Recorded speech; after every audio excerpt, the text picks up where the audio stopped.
제가 먼저 5절 말씀 봉독합니다. 너희 중에 누구든지 지혜가 부족하거든 모든 사람에게 후히 주시고 꾸짖지 아니하시는 하나님께 구하라. 그리하면 주시리라. 오직 믿음으로 구하고 조금도 의심하지 말라. 의심하는 자는 마치 바람에 밀려 요동하는 바다 물결 같으니 이런 사람은 무엇이든지 주께 얻기를 생각하지 말라. 두 마음을 품어 모든 일에 정함이 없는 자로다. 낮은 형제는 자기의 높음을 자랑하고 후한 자는 자기의 낮아짐을 자랑할지니 이는 그가 풀의 꽃과 같이 지나갑니다.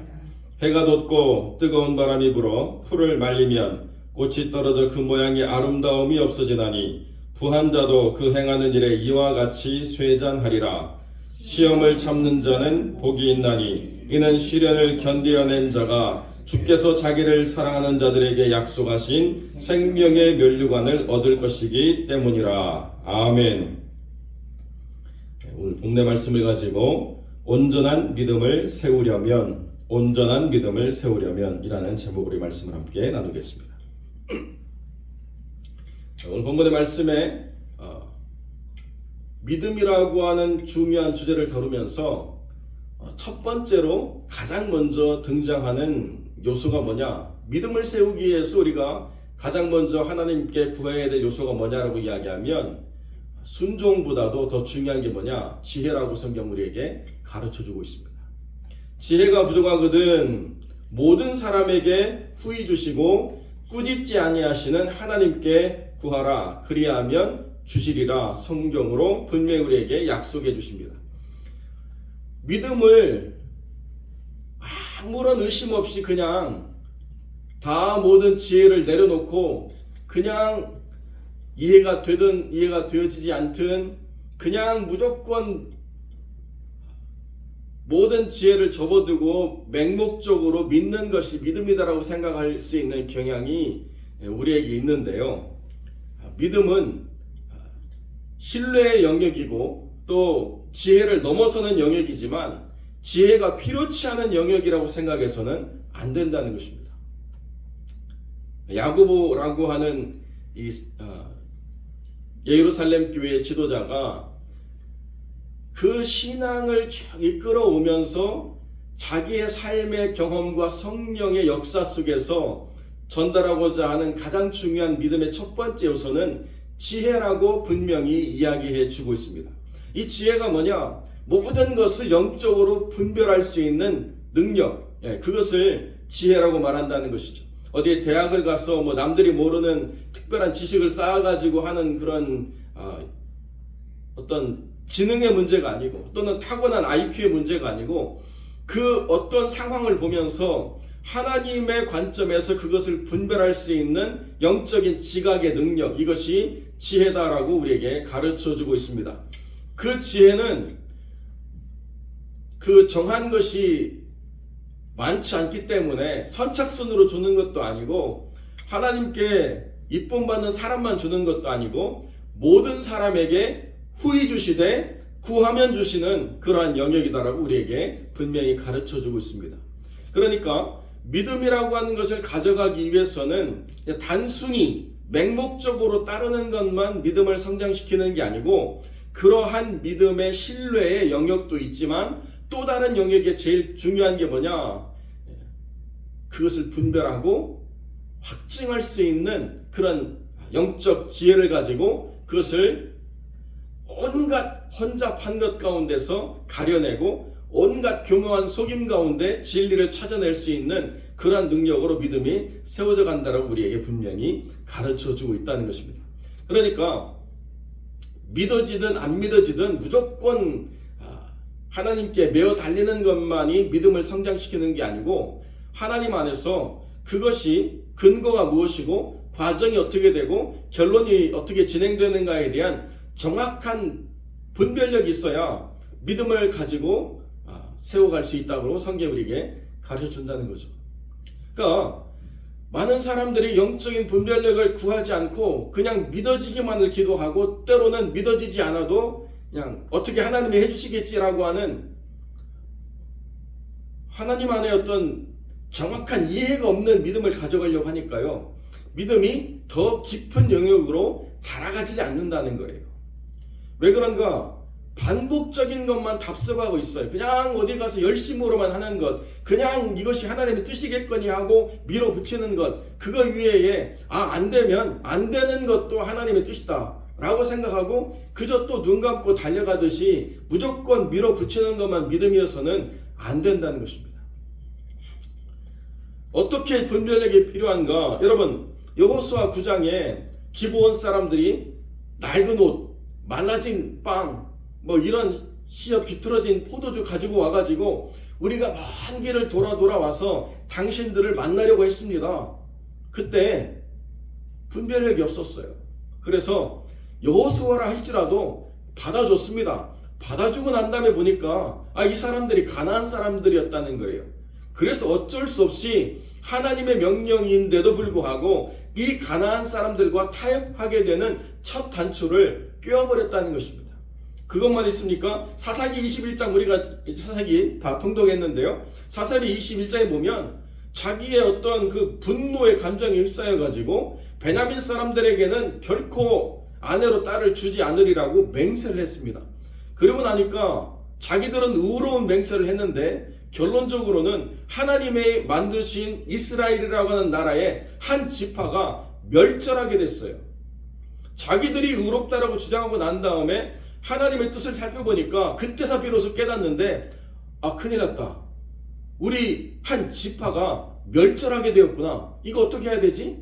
그래서 또 엉뚱한 일을 벌이게 되는 그런 역사를 성경이 기록하고 있다는 것입니다. 그러니까 영적인 분별력이 없으면요, 항상 실수하게 되고 항상 말씀을 지나쳐서 뭔가를 보완해야 되는 문제가 생기게 되고 항상 자기의 동정심이나 또는 분노의 감정이나 이런 인간적인 것들과 다 혼합이 돼가지고 마치 믿음의 영역인 것처럼 선택했다가 또 무너지게 되는 일들이 반드시 발생한다는 거예요.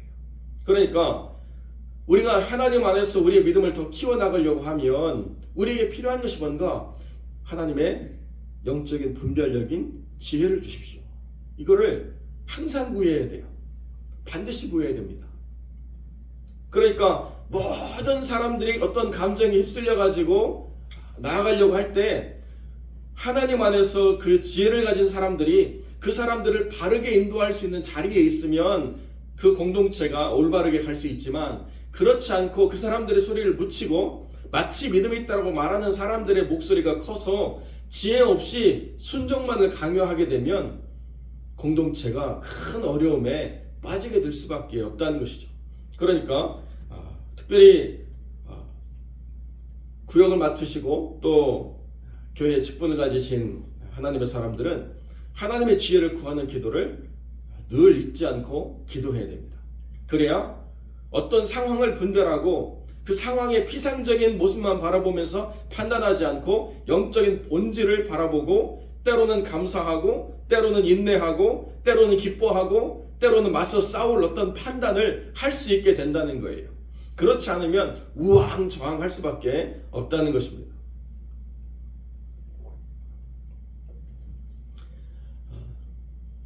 그 믿음 안에서 지혜가 있어야 그 다음 단계로 넘어가는데요. 6절에 보면 의심이 없는 믿음이 될 수 있다는 거예요. 6절에 보면 오직 믿음으로 구하고 조금도 의심하지 말라 이렇게 선언하고 있습니다. 의심이 되어지지 않으려고 하면 그것을 강력하게 지지해주는 영적인 분별력이 있어야 된다는 거예요. 그것이 아니면 신뢰가 쌓여지지 않아요. 그럼 어떻게 되느냐? 경험되어진 것만 붙잡고 살아가야 돼요. 가장 확실한 게 뭐냐? 내가 경험한 거거든요. 그러니까 내 경험의 영역에서만 믿음이 든든해질 뿐이지 확장성이 떨어질 수밖에 없다는 거예요.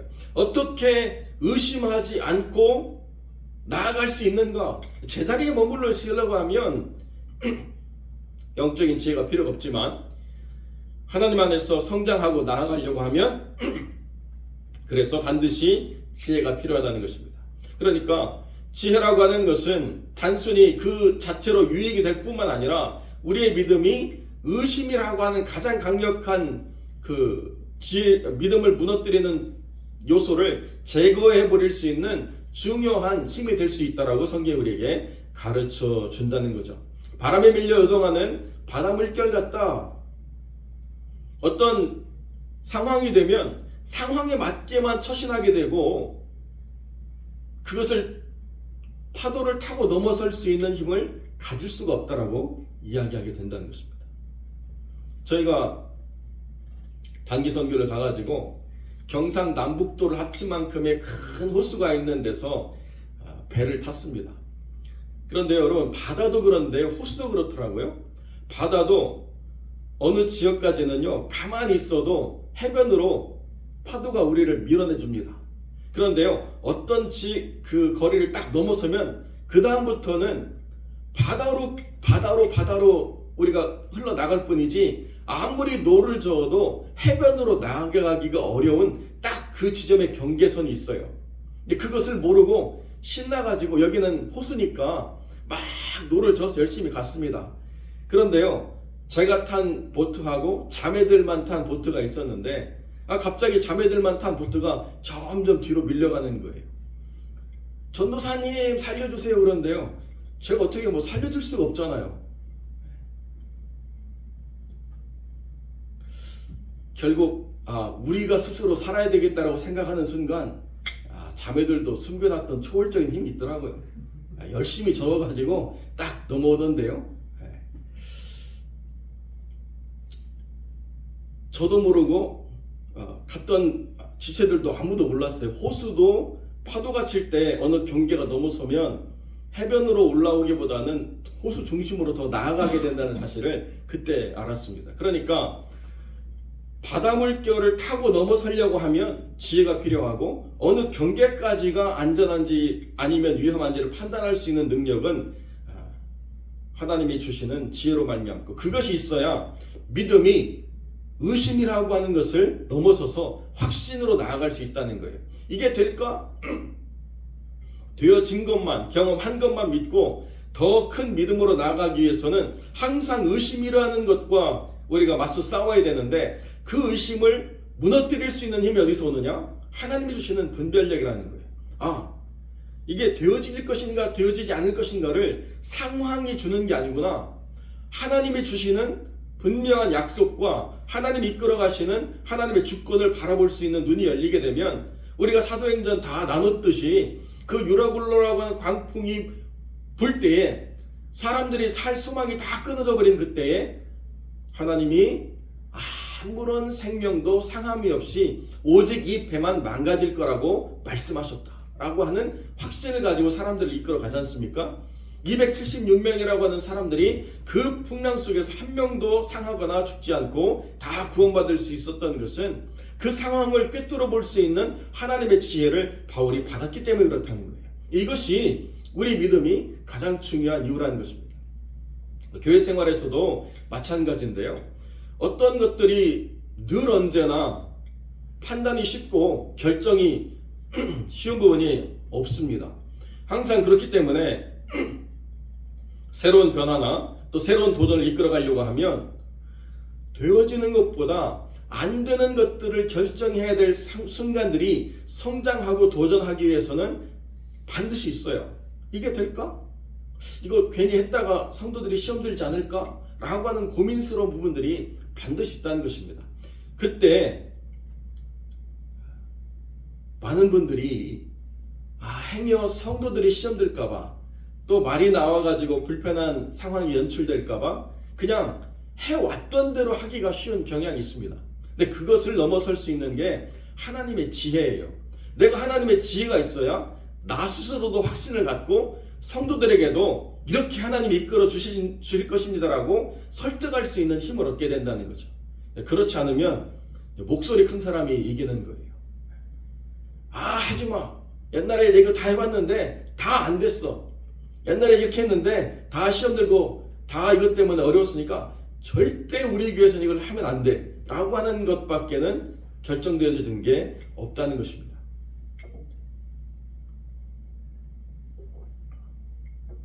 물론 해봤는데 안 됐다라고 하는 경험을 함부로 무시해서는 안 되죠.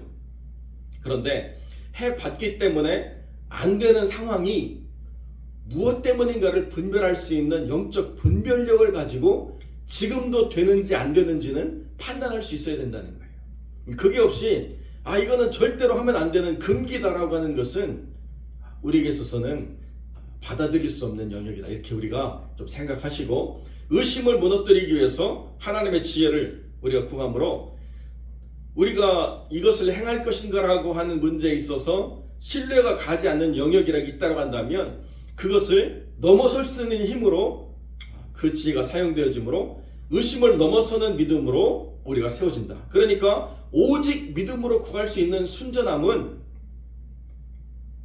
순종이 아니고 뭐예요? 지혜로 말미암는다. 그래야 순종이 온전해지죠. 그리고 나만 순종하는 게 아니라 또 다른 사람도 그 순종으로 함께 협력할 수 있는 그런 힘을 가질 수 있게 된다는 것입니다. 그렇지 않으면 사람들이 그 이해를 하지 못하게 된다는 거예요. 교회는 늘 언제나 똑같은 사람들과 반복적인 일을 행하는 것 같지만 그렇지 않습니다.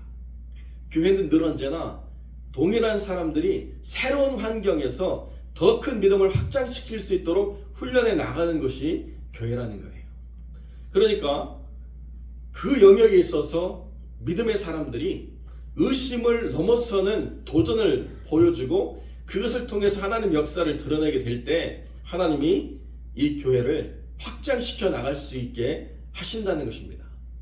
그냥 교회가 다른 것으로 무언가를 보여주려고 하면 굉장히 우리 스스로를 바라보고 우리 스스로의 한계에 부딪혀가지고 아무것도 할 수 없는 그런 교회로 주저앉을 수밖에 없는 상황이 되는데요. 그게 아니고 하나님의 뜻을 구하고 믿음 안에서 모든 문제를 펼쳐져 가면 하나님이 주시는 은혜로 하나님이 주신 기쁨으로 모든 역사가 충만하게 일어나는 새로운 변화를 만들어낼 수가 있다는 것입니다. 저희가 중고등학교 때 전도사님도 없고 교회도 지하만 건축하고 그 위에 지상을 세우려다가 문제가 생겨가지고 더 위로 쌓아 올리려고 하는 철골 구조물만 폭탄 맞은 건물처럼 올라가 있고 칙칙한 회색 콘크리트 지하만 덩그러니 그것도 한 동산 맨 위에 세워져 있어요. 그래 누가 봐도 저거는 6.25 때 포탄 맞았나 생각할 정도로 건물이 그렇게 돼 있어요. 빨갛게 녹슨 철근이 있고. 여러분 그런데요, 그 교회에서 우리 중고등부가 30명이 모였다니까요. 아니 왜 왔지? 우리가 이해할 수 없어요. 그런데 우리끼리 기쁘고 우리끼리 감사해가지고 토요일날 주일날 우리끼리 모이다 보니까 우리는 그 옆에 주변에 많은 큰 교회들이 있는데도 우리끼리 모이는 기쁨 속에서 하나님이 계속 친구들을 붙여주셔가지고 뭐 선배도 후배도 많은 그런 중고등부가 돼서 이렇게 시간들을 보낸 그런 기억이 있습니다. 되고 안 되고를 우리의 환경을 보고 모양을 보면요 황당하죠. 교회 건물이 하나 딸랑 있고 그 옆에는 이 건축하시는 분들이 임시로 쓰는 판넬로 된 그런 막사 같은 게 있었는데 거기가 식당이에요. 그래도 아무도 그 환경에 대해서 불평이나 조롱이 없어요. 그냥 와서 라면 끓여 먹고 그냥 와서 거기서 뒹구는데도 그냥 그게 기쁨인 상황이 되는 거예요. 본질을 어떻게 바라보느냐를 우리가 해석하고 그 안에서 하나님의 지혜를 구하고 하나님의 뜻 안에서 하나 되려고 하니까 상황과 조건은 변한 게 하나도 없는데요. 그냥 그 분위기에 취해가지고 다른 모든 것들을 바라보지 않고 그렇게 모이는 중고등부가 될 수 있었다는 거죠. 그러니까 상황과 조건이 모든 것을 주장한다라고 우리가 말하지 않고 믿음으로 모든 것을 이겨내고 파도를 타고 넘는 그런 믿음의 진행을 우리가 드러내려고 하면 하나님의 지혜를 구하십시오. 그래야 의심 없는 믿음이 세워질 수 있습니다. 저희가 이 두 가지 요소 이후에 또 두 가지 요소가 더 있지만 오늘은 네 가지를 한꺼번에 다 설명하면 그냥 쓱 지나가고 그런 게 있나 보다 이렇게 이해하실 것 같아서 두 가지 요소 중에 지혜를 굉장히 강조해서 말씀을 드렸습니다. 그래야 명확하게 더 기억하기 쉬우니까요. 이 한 해 속에서 믿음이 성장하기 위한 네 가지 요소가 있지만 네 가지를 한꺼번에 다 빌드업할 수 있으면 물론 좋겠지만 그러나 그 중에 하나를 택하려고 하면 영적 분별력을 구해야 된다. 지혜를 구해야 된다. 이것을 기억하시고 그 뜻 안에서 세워져가는 믿음의 사람들이 되어주시기를 주님의 이름으로 간절히 축원드립니다.